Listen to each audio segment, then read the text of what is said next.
नमस्कार। हम पहले 10वीं वर्ग का फिजिक्स भौतिकी पढ़ाएंगे।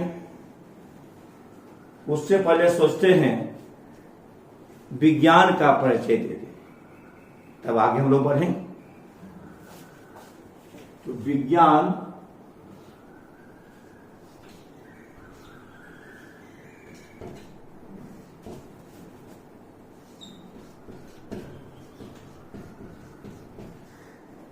साइंस। तो विज्ञान की परिभाषा है कि विशेष ज्ञान को विज्ञान कहते हैं। ये तो परिभाषा दी साधारण, लेकिन यदि सही दिया जाए तो मानव के द्वारा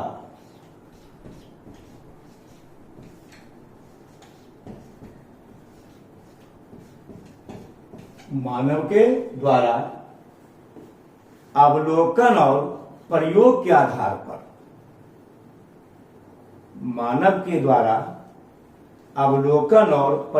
आधार पर प्राप्त क्रमबद्ध और वास्तविक ज्ञान को विज्ञान कहते हैं। मानव के द्वारा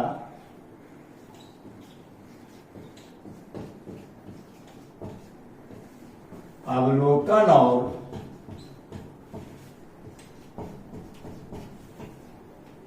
प्रयोग के आधार पर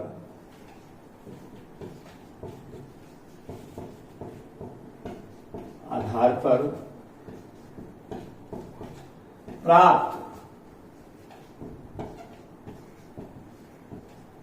क्रमबद्ध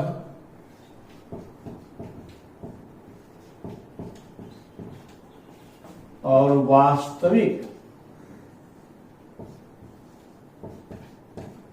ज्ञान को विज्ञान कहते हैं।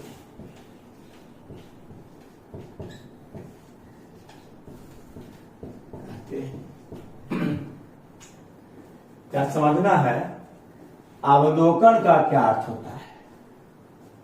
इसका अर्थ होता है अच्छी तरह से ध्यान से देखना, अर्थात ज्ञानेंद्रियों को अपने वश में कर केवल लक्ष्य को देखना, उसी का नाम अवलोकन है। और प्रयोग का अर्थ होता है कि किसी काम को करने से हमको अनुभव प्राप्त होता है।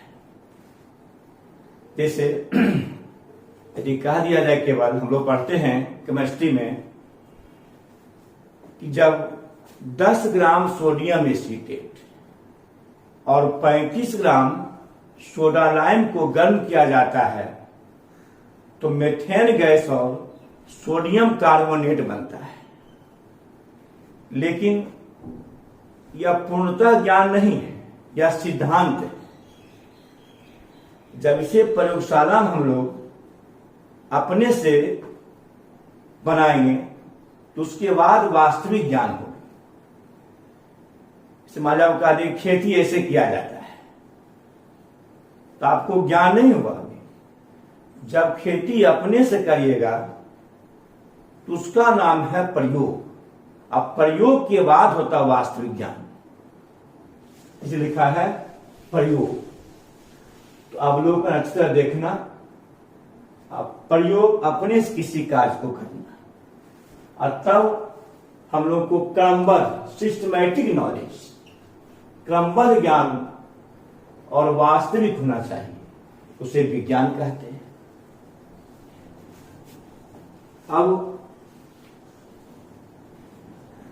दूसरा स्थान में आ जाइए।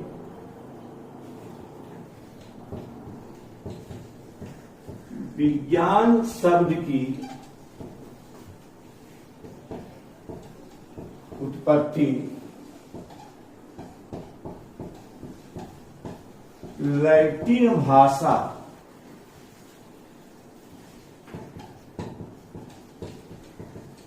साइंटिया से हुआ है।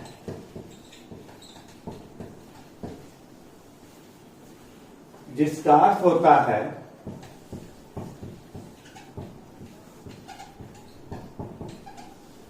अर्थ होता है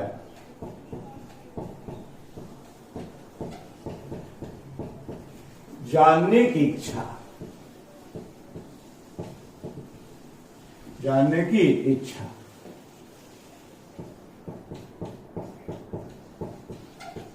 टू नो।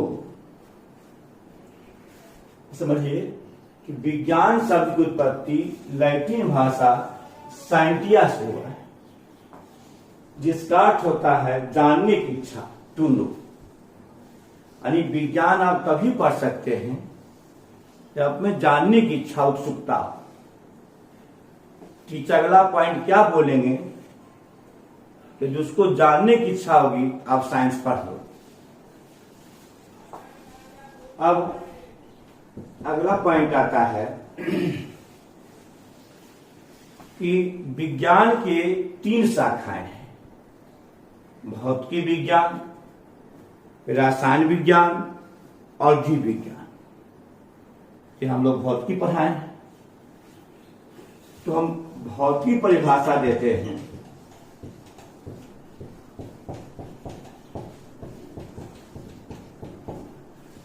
फिजिक्स, भौतिकी। तो फिजिक्स क्या है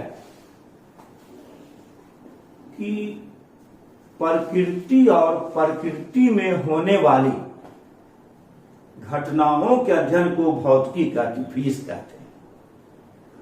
अर्थात विज्ञान की वैसी शाखा, विज्ञान की वैसी शाखा जिसमें प्रकृति और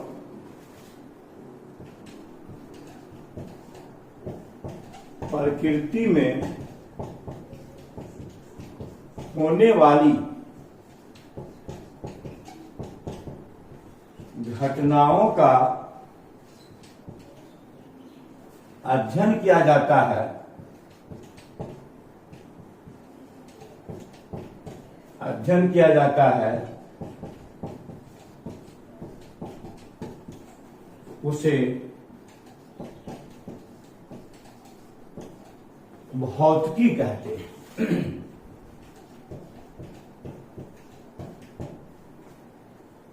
यानी प्रकृति और प्रकृति में होने वाली घटनाओं का अध्ययन किया जाता है, उसके क्या कहते हैं? भौतिकी कहते हैं। जैसे प्रकृति में घटना क्या है?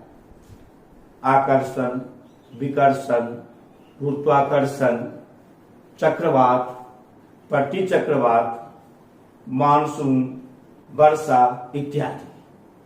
यह प्राकृतिक घटना है, उससे हम फिजिक्स में इसका अध्ययन करते हैं। और भौतिकी अर्थात फिजिक्स शब्द की उत्पत्ति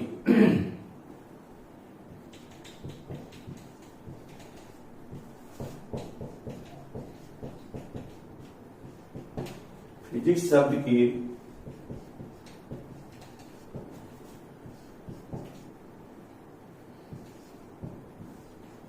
उत्पत्ति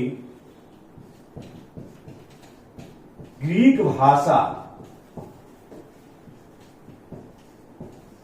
फ्यूसिस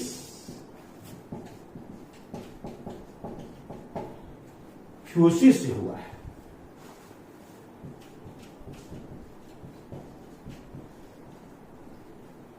यानी फिजिक्स शब्द की उत्पत्ति ग्रीक भाषा फ्यूसिस से हुआ है, जिसका अर्थ होता है प्रकृति, नेचर। और भौतिकी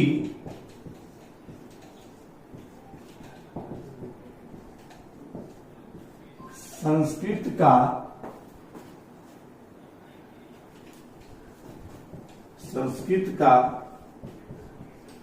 मूल शब्द है, जिसका अर्थ होता है प्राकृतिक संसार। रखिए, यानी फिजिक्स ग्रीक भाषा फ्यूसिस से हुआ है, जिसका अर्थ होता है प्रकृति, नेचर। भौतिकी संस्कृत का मूल शब्द, जिसका अर्थ होता है प्राकृतिक संसार। अब देखिए, भौतिकी में अनेक वैज्ञानिकों ने योगदान दिया। भौतिकी में अनेक वैज्ञानिकों ने योगदान दिया, जैसे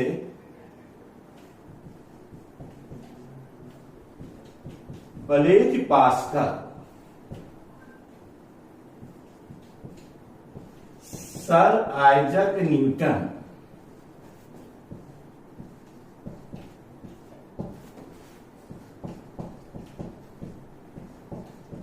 Galileo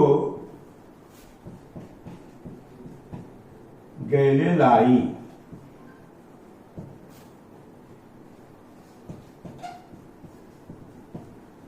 Albert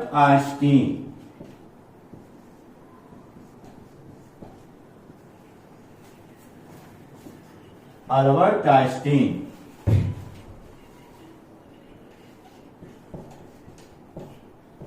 James joule,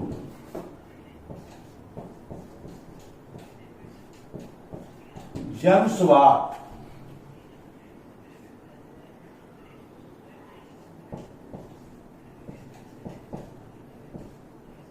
dioptre,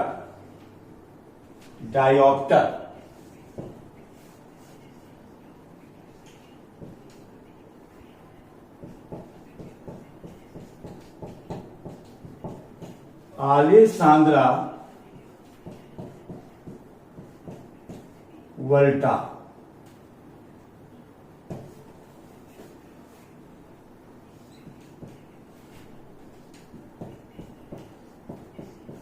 Andre मेरी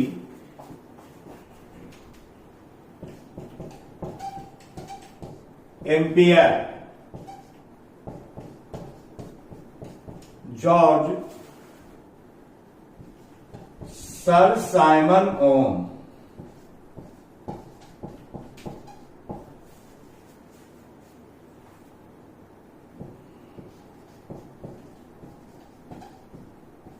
माइकल फैराडे,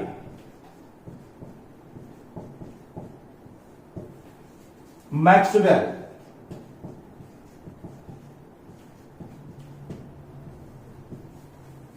फ्लेमिंग,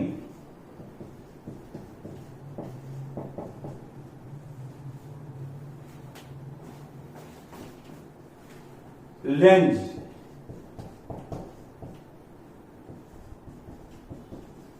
इत्यादि। लेकिन हम लोगों का मानना है कि भौतिकी के 3 जनक गैलीलियो, सर आइजक न्यूटन और अल्बर्ट आइंस्टाइन को कहा जाता है। लेकिन न्यूटन के द्वारा दिया गया सिद्धांत, जैसे गति का तीनों नियम, गुरुत्वाकर्षण का नियम अर्थात गुरुत्वाकर्षण का सार्वत्रिक नियम, उसके बाद क्लास 10th में वेव थ्योरी हम आगे पढ़ाएंगे। उसके बाद आपको बताएंगे अवतल दर्पण में XY बराबर एफ स्क्वायर, XY और एफ स्क्वायर न्यूटन सूत्र है, जहां X वस्तु की दूरी, Y प्रतिबिंब की दूरी, F फोकस दूरी। इसके अलावा न्यूटन ने सूर्य के प्रकाश, जिसे श्वेत प्रकाश कहते हैं, उसमें 7 रंगों का पता लगाया था। इसलिए उनका सिद्धांत फिजिक्स में अधिक महत्वपूर्ण साबित हुआ। हम कह सकते हैं कि भौतिकी का मूल रूप से जनक अंग्रेज वैज्ञानिक सर आइजैक न्यूटन को कहा जाता है। अब इसको उतार लीजिए।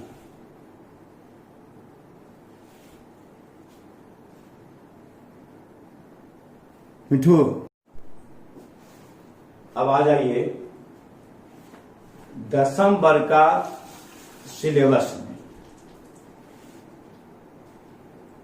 तो फिजिक्स का सिलेबस क्या है 10वीं वर्ग में?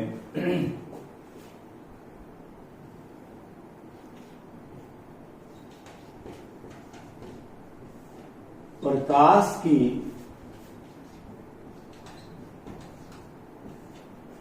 प्रकृति एवं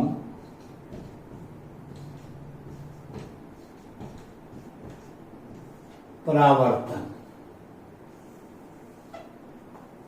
प्रकाश की प्रकृति एवं परावर्तन, यानी कह सकते हैं नेचर एंड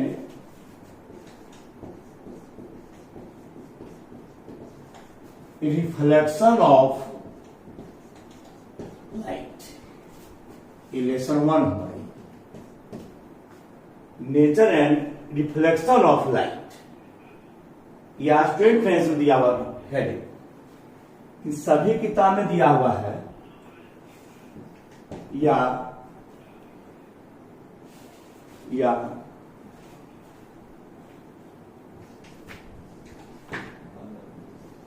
या प्रकाश का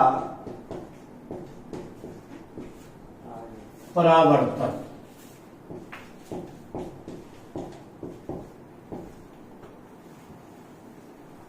रिफ्लेक्शन ऑफ लाइट।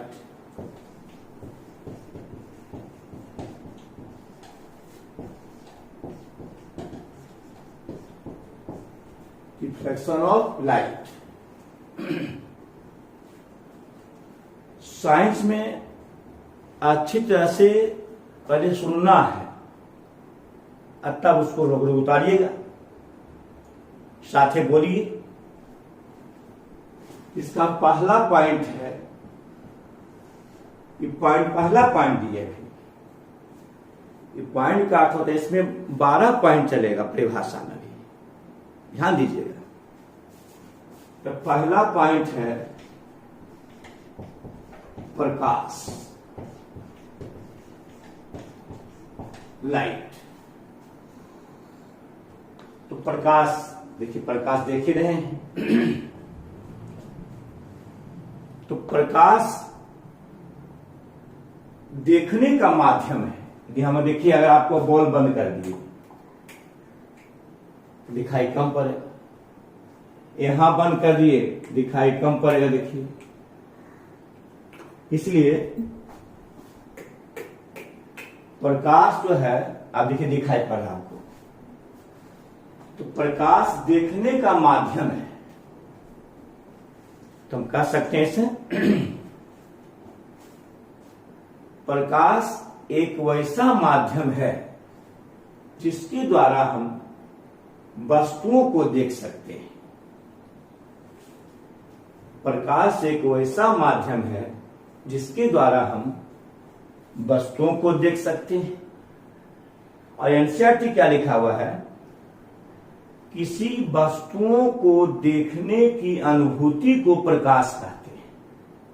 बोलिए, किसी वस्तुओं को देखने की अनुभूति को प्रकाश कहते हैं। ये आपको ऑब्जेक्टिव क्वेश्चन में आ सकता है कि किसी वस्तुओं को देखने की खाली स्थान को क्या कहते हैं? तो अनुभूति को प्रकाश कहते हैं। तो हम कह सकते हैं यहां पर कि प्रकाश एक वैसा माध्यम है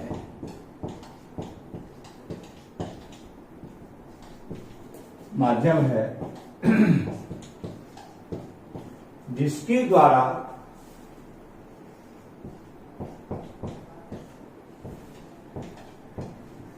हम वस्तुओं को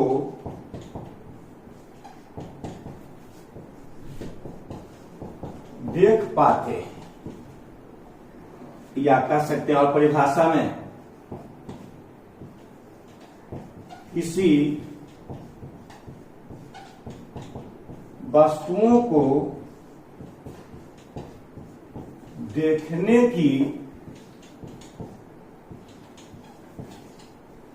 अनुभूति को प्रकाश कहते हैं। प्रकाश एक वैसा माध्यम है जिसके द्वारा हम किसी वस्तुओं को देखते हैं या किसी वस्तुओं को देखने की अनुभूति को प्रकाश कहते हैं। अब देखिए, इससे अगला, इसमें आपको नोट आता है। नोट का आता ऑब्जेक्टिव। ऑब्जेक्टिव अगर साथ साथ पढ़ते हैं तो समझने में, याद करने में अच्छा रहता है। एक बार लिखा दिए याद नहीं हो सकता है। जो किताब के बीच में लिखा रहता है उसको हम पढ़ा रहे हैं नोट में, ऑब्जेक्टिव। तो ऑब्जेक्टिव क्या है? प्रकाश का ऋजु रेखीय संचरण सिद्धांत। प्रकाश का ऋजु रेखीय संचरण सिद्धांत। तो देखिए, परिभाषा छिपा हुआ है इसी हेडिंग में। ऋजु सरल, रेखीय एक रेखा, संचरण चलना। जैसे हम यहाँ एक स्थान दूसरे स्थान आए, चलना कहलाएंगे। तो प्रकाश का एक स्थान से दूसरे स्थान आना संचरण कहलाता है। याद कर लीजिए, प्रकाश का एक स्थान से दूसरे स्थान आना संचरण कहलाता है। संचरण, प्रकाश चलना क्या? संचरण। सिद्धांत क्या है? तो प्रकाश हमेशा सीधी रेखा में गमन करती है, वह एक दूसरे को प्रतिच्छेद नहीं करती। देखिए, यह प्रतिच्छेद करती नहीं है। प्रकाश हमेशा सीधी रेखा में गमन करती है, वह एक दूसरे को प्रतिच्छेद नहीं करती है। तो प्रकाश के इस गुण को प्रकाश का ऋजु रेखीय संचरण सिद्धांत कहते हैं। हम कह सकते हैं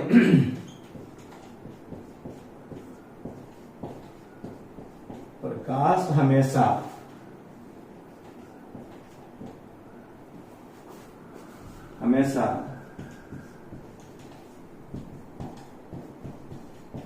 सीधी रेखा में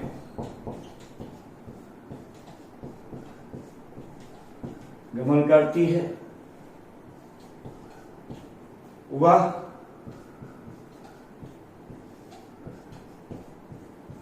एक दूसरे को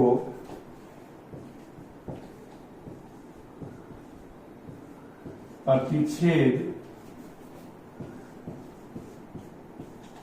नहीं करती है। नहीं करती है।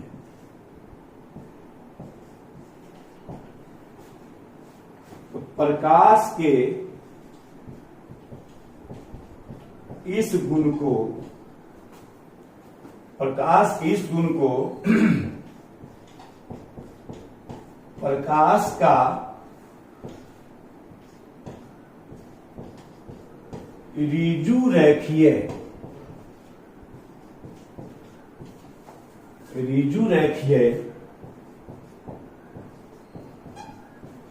संचरण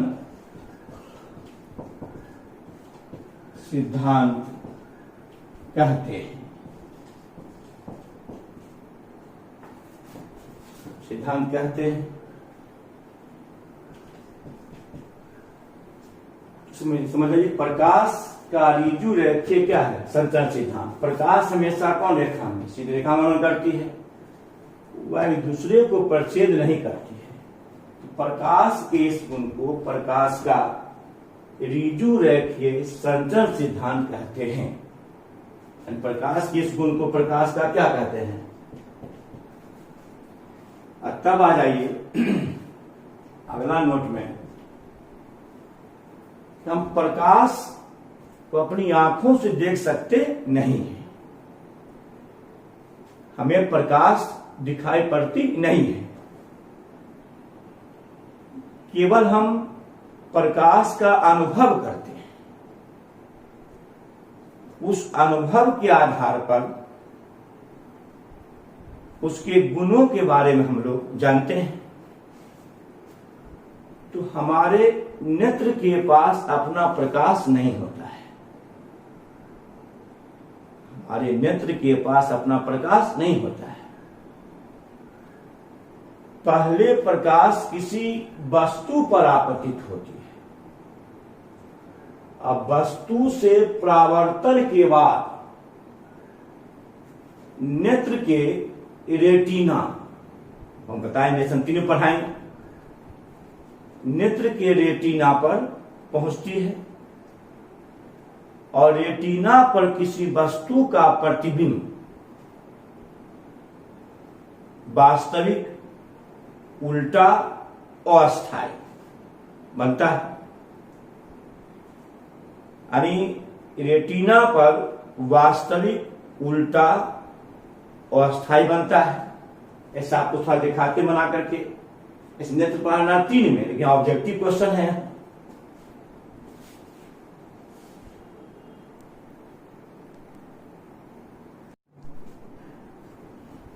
चलिए, तो जो बच्चे क्लास 8 में नहीं पढ़े होंगे नेत्र, उनको कुछ परेशानियां हो गई होगी, थोड़ा सा हम बना देते हैं, हेल्प कर देते हैं। जैसे है, देखिए ये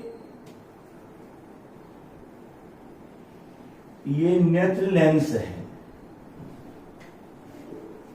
ये नेत्र लेंस है मेरा जितने सारे में, और इसका नाम है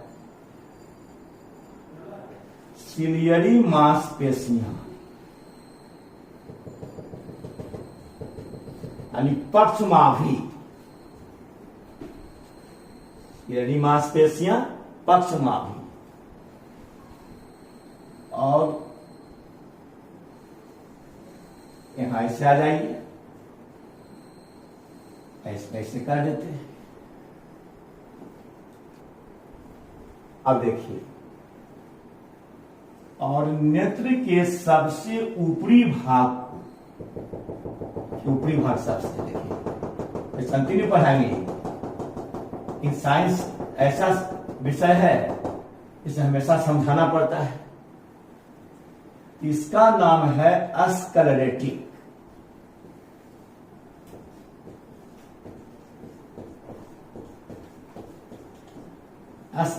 उतारना, नेत्र उतारना नहीं फिगर है, ये समझना है रेटिना क्या है।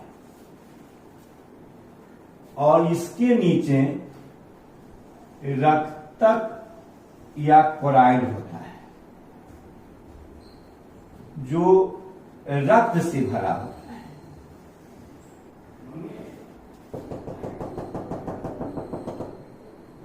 ये रक्तक हो गया, जो रक्त से भरा होता है। इसे देखिए, इसे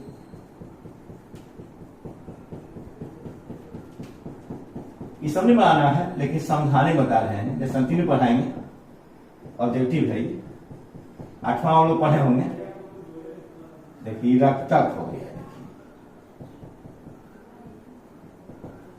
इसका नाम रक्तक, रक्त से भरा है। यह प्रकाश का शोषक होता है, रक्तक। देखो यही वह रेटिना क्षेत्र, देखिए रेटिना क्षेत्र, यह पर्दा का काम करता है। इसे देखिए, पर्दा में देखते हैं, ये पर्दा का काम करता है। तो इसका नाम है रेटिना क्षेत्र।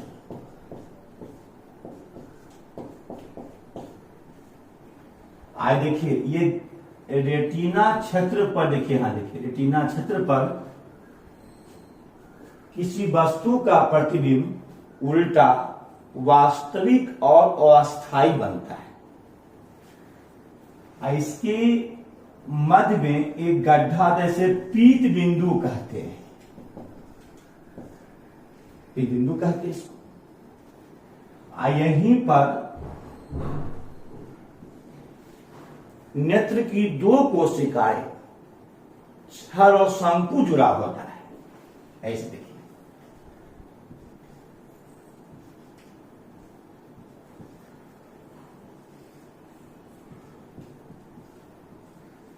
देखिए शंकु क्या, अच्छा दो कोश आगे में समझाते हैं, दो कोशिकाएं।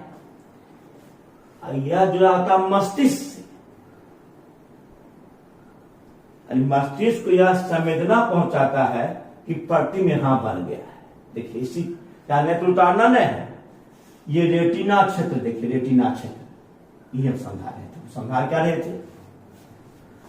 तो पहले प्रकाश किसी वस्तु पर आपतित होती है, हम यहां स्टार भी दे रहे हैं, ऑब्जेक्टिव है। तो पहले प्रकाश किसी वस्तु पर आपतित होती है, तो पहले प्रकाश किसी वस्तु पर आपतित होती है।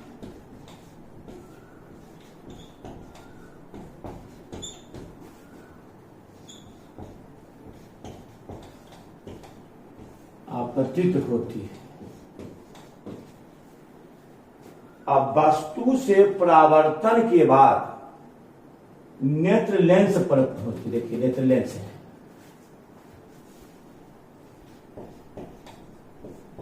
वस्तु से परावर्तन के बाद नेत्र लेंस पर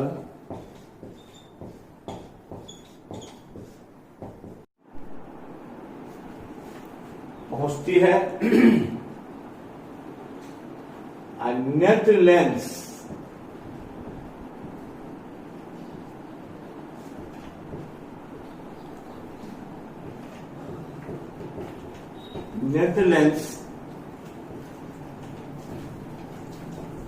किसी वस्तु का प्रतिबिंब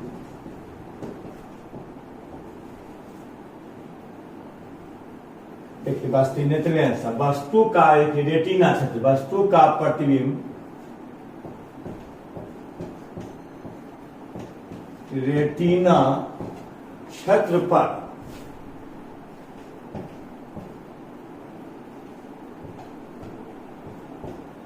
उल्टा वास्तविक और अस्थाई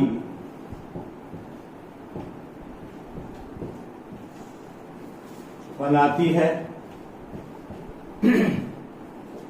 अस्थाई का अर्थ क्या हुआ, इसे भी हम आपको देख रहे हैं। अब आपको नहीं देख, दूसरे देख रहे हैं, तो आप डिलीट हो गए यहां से, और इसका बनना इसको हम देख रहे हैं अस्थाई। तो यही रेटिना क्षेत्र है।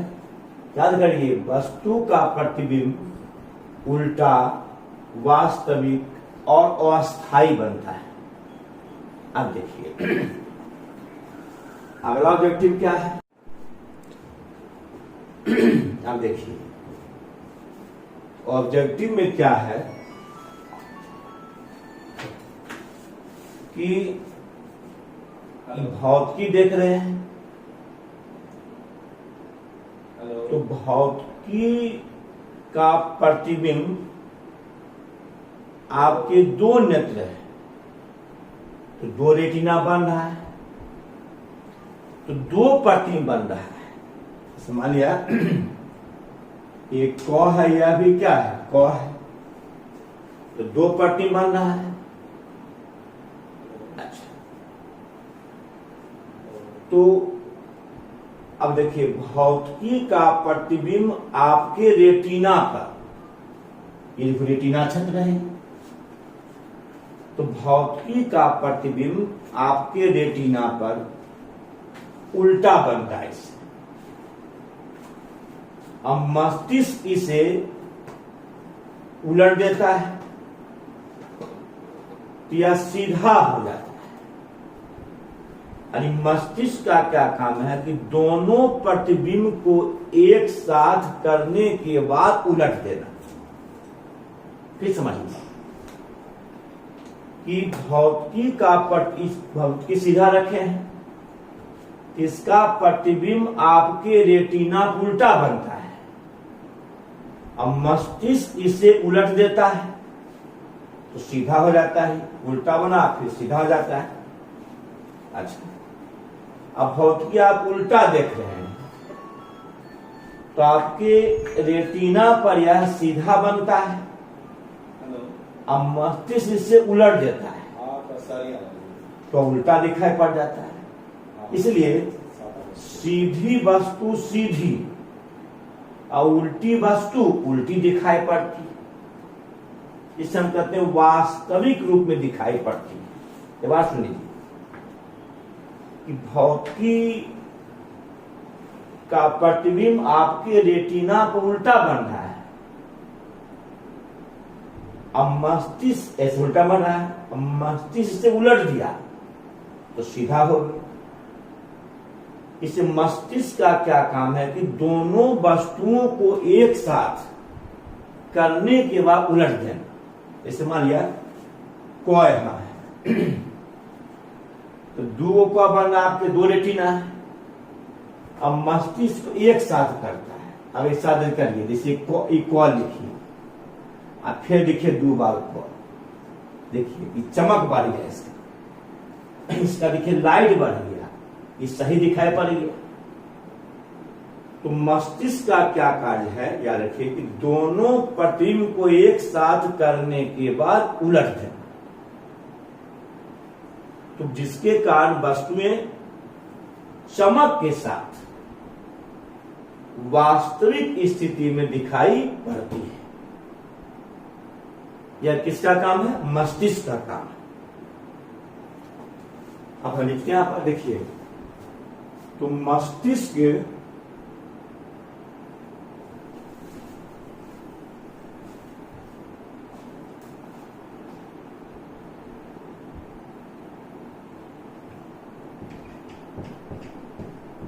हमारे पास दो नेत्र है, तो किसी वस्तु का दो प्रतिबिंब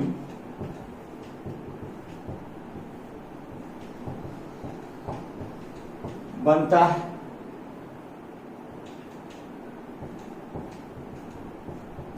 मस्तिष्क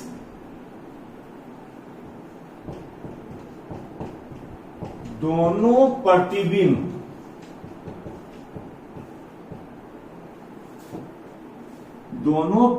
को एक साथ करने के बाद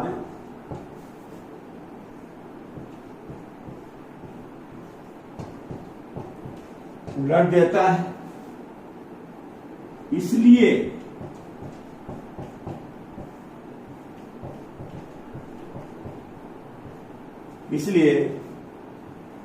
वस्तुएं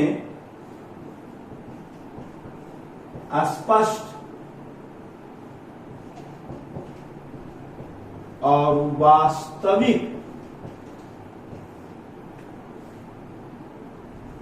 वास्तविक स्थिति में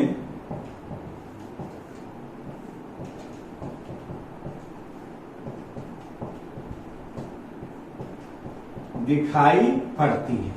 मस्तिष्क का कार्य।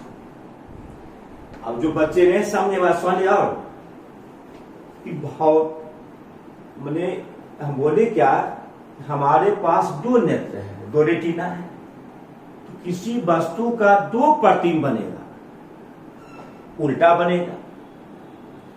आपको भौतिकी देखे तो भौतिकी आपके नेत्र के रेटिना पर उल्टा बनेगा।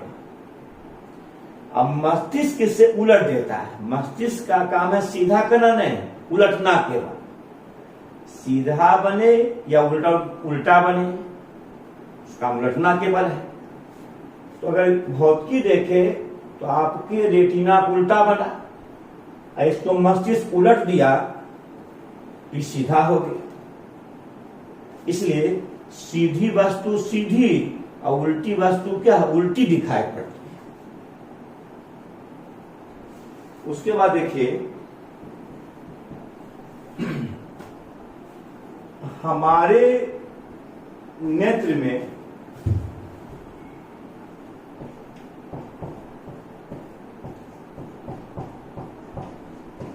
में दो कोशिकाएं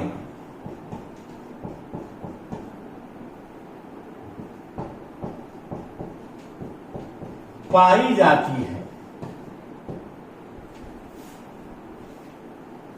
पहला है क्षर, राइट्स रॉड्स, क्षर है। तो क्षर क्या है कि नेत्र की वैसी कोशिका जो प्रकाश की तीव्रता को ग्रहण करती है उसे क्षर कहती है। अब जो प्रकाश देख रहे हैं वह किसके कारण, क्षर के कारण। तो नेत्र की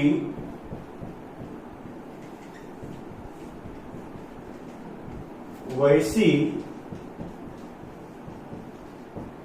कोशिका जो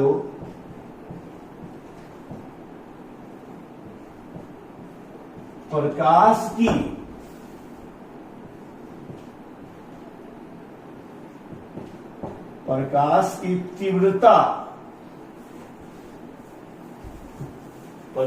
की तीव्रता को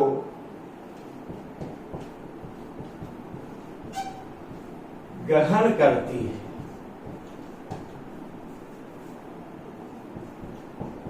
उसे क्षर कहते हैं। क्षर कहते हैं। मानव नेत्र में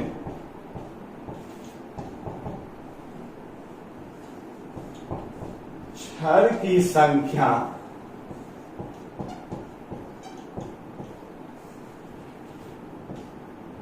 12 करोड़ है। देखिए फिगर देखिए क्षर का,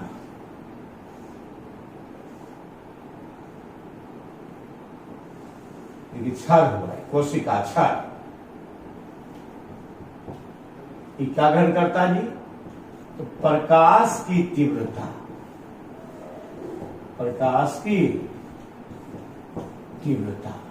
ग्रहण करता है।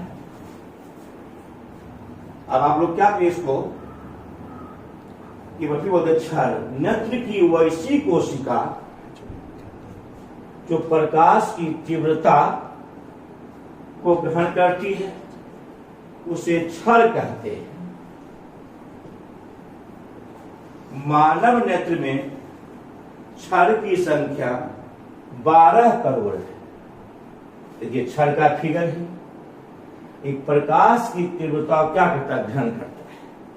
यानी इसे क्या कर सकते हैं, कोई पूछ दे कि क्षर का क्या काम है, तो प्रकाश की तीव्रता को ग्रहण करना। हम प्रकाश देखते हैं, होता है। मानव नेत्र में 2 प्रकार की कोशिकाएं पाई जाती। पहले क्षर दिखा दिया आपको। अब देखिए शंकु।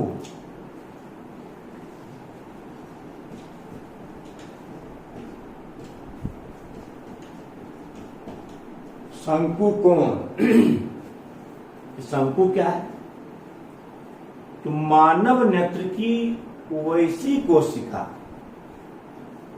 जो रंग को अवशोषित करती है। अब रंगीन देख रहे हैं, जितना लाल पीला देखते हैं वह किसके कारण, शंकु के कारण। क्षर तो प्रकाश की तीव्रता है। जो रंग का अवशोषक कौन है, शंकु है। अवशोषक लिखेंगे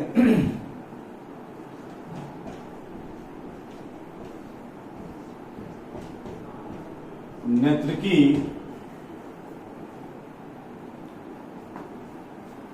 की वैसी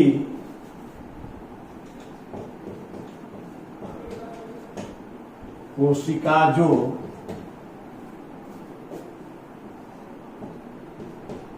रंग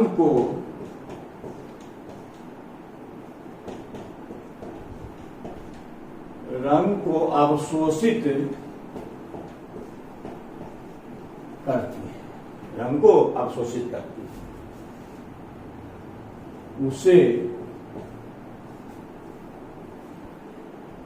उसे हम लोग शंकु कहते हैं। इसका ऐसे फिगर होता है शंकु का।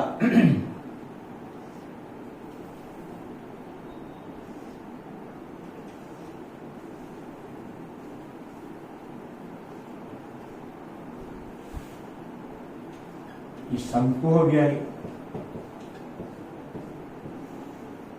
यानी रंग का अवशोषक।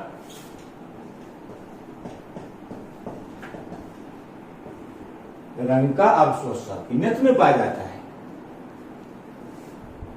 तो मानव नेत्र में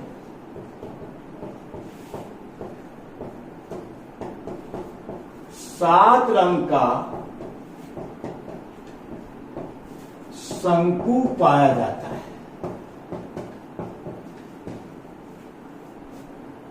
सात रंग का शंकु पाया जाता है।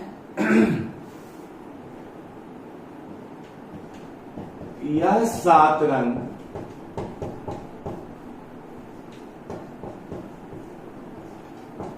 वैनिया पिनाला है।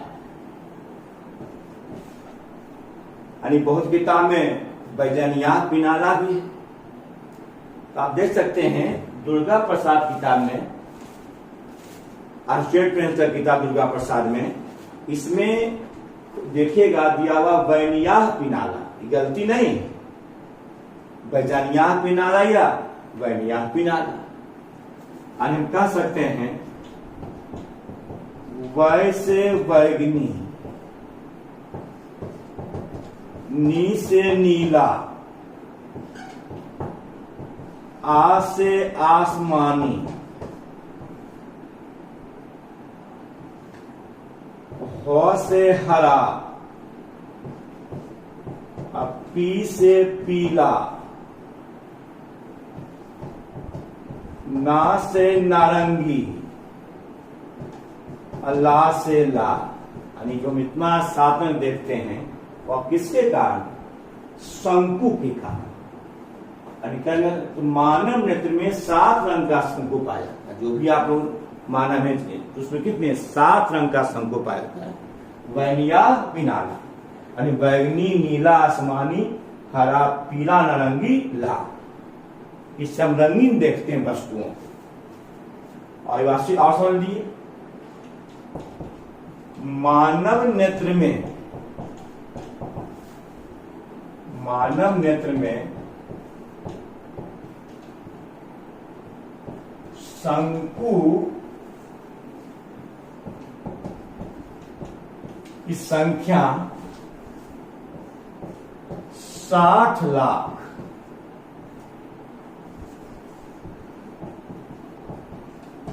60 लाख होता है।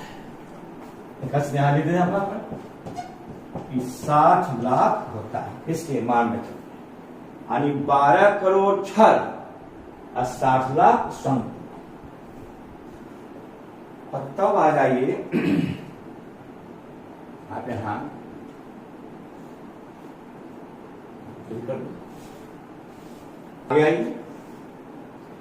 ये ऑब्जेक्टिव चला, ऑब्जेक्टिव है।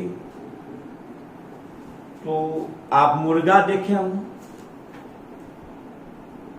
तो मुर्गा में छड़ की संख्या कम पाया जाता है, इसलिए मुर्गा को दिन में भी दिखाई नहीं पड़ता है। क्योंकि हम जानते हैं क्षण प्रकाश की तीव्रता ग्रहण करता है, उसमें क्षण की संख्या कम पाया जाता है, उसे दिन में बहुत कम दिखाई पड़ता है। इसी पोल्ट्री फार्म जो होता है, जहां मुर्गा पालन होता है, वहां देखिए दिन में भी बल्ब जलता है। तो बल्ब क्यों जलता है? तो उसको चारा दिखाई पड़ने के लिए। याद रखिएगा बस, लेकिन उतना नहीं आपको बात समझना है। बस मुर्गा के नेत्र में क्षण की संख्या कम पाया जाता है, लेकिन लाल रंग का शंकु अधिक पाया जाता है। शंकु क्या करता है? रंग का अवशोषण। तो मुर्गा में लाल रंग का शंकु अधिक पाया जाता है, जिसके कारण उसे सूर्योदय के 2 घंटा पहले सूर्य की लालिमा दिखाई पड़ जाती है। यानी यदि सूर्योदय 6 बजे है, 2 घंटा पर 4 बजे सुबह में सूर्य की लालिमा दिखाई पड़ जाती है और वह वांग देता है, जगा देता है। तो ऑब्जेक्टिव क्या चीज देखिए, ऑब्जेक्टिव है कि मुर्गा के नेत्र में, नेत्र लिखे हैं, क्षण की संख्या कम पाया जाता है,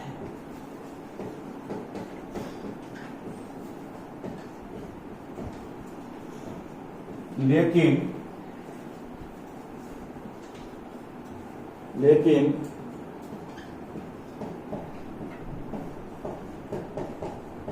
लाल रंग का शंकु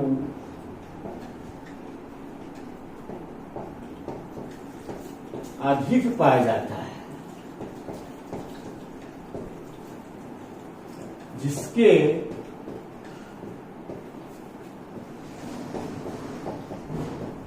कारण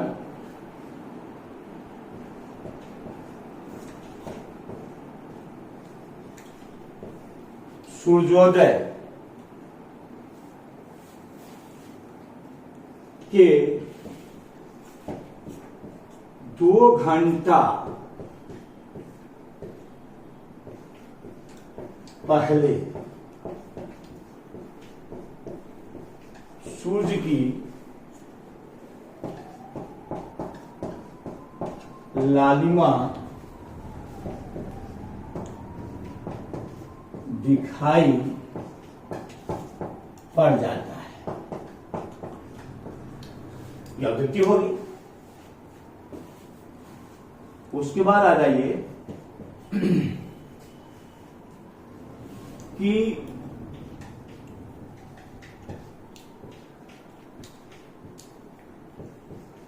मधुमक्खी आप देखे होंगे, मधुमक्खी के नेत्र में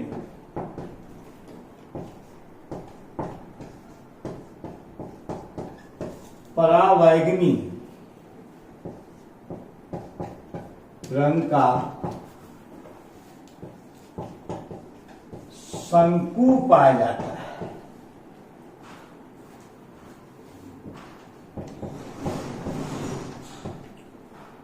इसलिए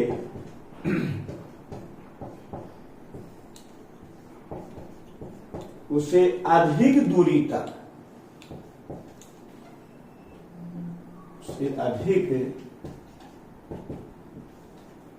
दूरी तक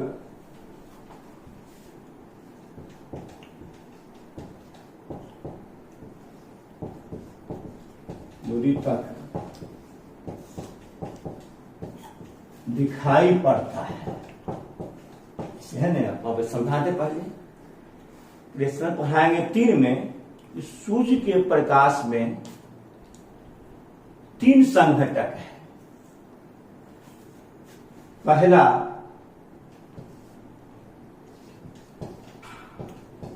अवरक्त प्रकाश, दूसरा दृश्य प्रकाश और तीसरा परावैगनी किरण। तो वहां पढ़ाएंगे। अवरक्त प्रकाश क्या है कि इस प्रकाश के कारण पृथ्वी का तल और जल गर्म होती है। किसके कारण? अवरक्त प्रकाश के कारण। यह पृथ्वी पर केवल 47% ही आ पाती है, 47%। अब बाकी सभी वायुमंडल के कणों से टकराकर परावर्तित हो जाती है। बताएंगे, आगे लिखेंगे, स्थिति में लिखाएंगे। दृश्य प्रकाश क्या है? जिसके द्वारा हम वस्तुओं को देखते हैं वह दृश्य प्रकाश है। वस्तु दिखाई पड़ती दृश्य प्रकाश है। आइए चलाइए परावैंगनी को समझा देते हैं। ऐसे हम क्लास 9 में पढ़ाए थे, फिर पढ़ाएंगे लेसन 3 में। तो परावैंगनी क्या है कि हम लोग अपने सुविधा के लिए एयर कंडीशन, फ्रिज, कूलर इत्यादि का प्रयोग करते हैं। उससे निकलती है CFC यानी क्लोरो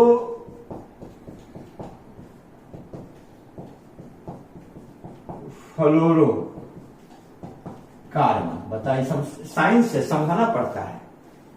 क्लोरो फ्लोरो कार्बन निकलती है जो ओजोन परत, जिसे हम लोग कहते हैं पृथ्वी का सुरक्षा कवच है, ओजोन परत के नीचे जमा हो जाती है। और क्लोरीन का एक परमाणु ओजोन यानी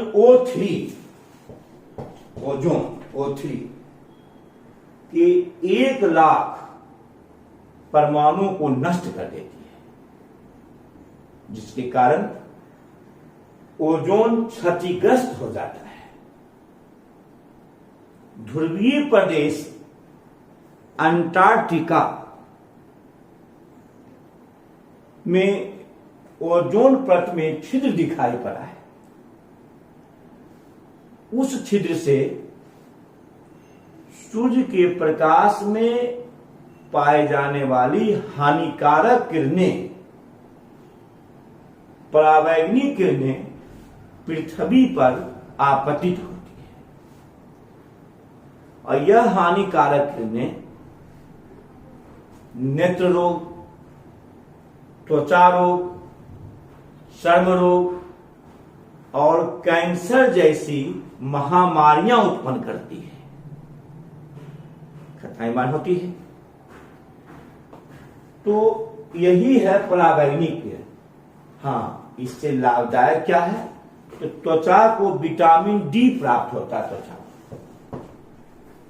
विटामिन डी प्राप्त होता है। तो वही परावैंगनी रंग का शंकु किसके नेत्र में है? मधुमक्खी नेत्र में है। परावैंगनी चर्चा की थी, इसको आगे पढ़ाएंगे। तो याद रखिए बोलती, मधुमक्खी के नेत्र में परावैंगनी रंग का शंकु पाया जाता है, इसलिए उसे अधिक दूरी तक दिखाई पड़ता है। देखते हैं कभी आप गांव में अचानक कहीं एक मधुमक्खी मारिए, वहां 10 चलाएगा, उसे दूर से दिखाई पड़ता है। और ये भी बताएंगे आपको, सोर्स ऑफ एनर्जी पढ़ाएंगे फिजिक्स में, तो हम बताएंगे कि मधुमक्खी के पेट में चुंबक है, इससे ज्यादा वह उत्तर दक्षिण की ओर उड़ता है। आगे पढ़ाएंगे, लेकिन अभी सीखिए साइंस है। उसके बाद आ जाइए, इसको नहीं उतारना, इसको मिटा देते हैं। उतारना यहां से है।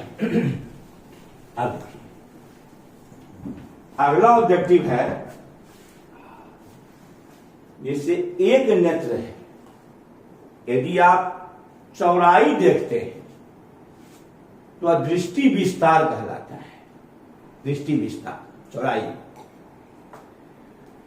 अरे आपको एक नेत्र है तो आप 150 डिग्री देख सकते हैं चौड़ाई में। जैसे आपको मान एक नेत्र है, तो एक नेत्र का दृष्टि विस्तार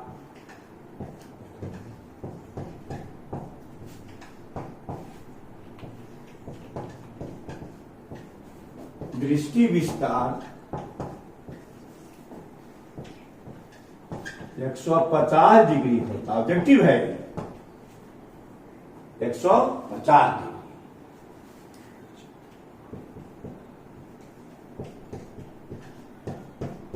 और दो नेत्र का दृष्टि विस्तार 180 डिग्री होता है। दो नेत्र है तो आप 180 दे सकते हैं सामने। और अगला स्टार देखिए, जानवर का नेत्र सिर के विपरीत होता है।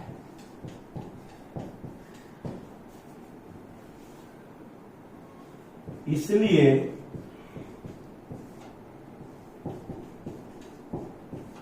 उसका के कारण उसका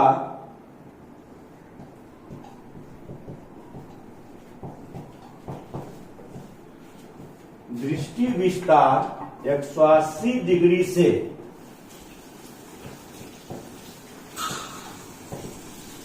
अधिक होता है।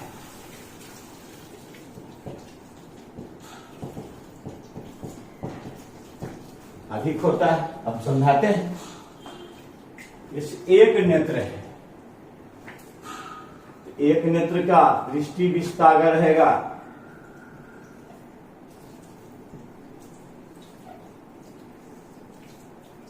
150 डिग्री, और दो नेत्र है तो 180। देखिए 180, दो नेत्र 180 है, यानी आपको 180 डिग्री हो गया, आप ये दिखाई पड़ेगा। और जानवर का जो नेत्र होता है, इस सिर है, यहां होगा उल्टा, तो 180 से अधिक देखता है। ऐसे देखिए, इसको फर्स्ट पॉइंट कहते हैं। वो ऐसे 180 से अधिक हो रहा है। देखिए ऐसे 180 से ऑब्जेक्टिव है, से अधिक। ऐसे देखिए, ऐसे देखिए।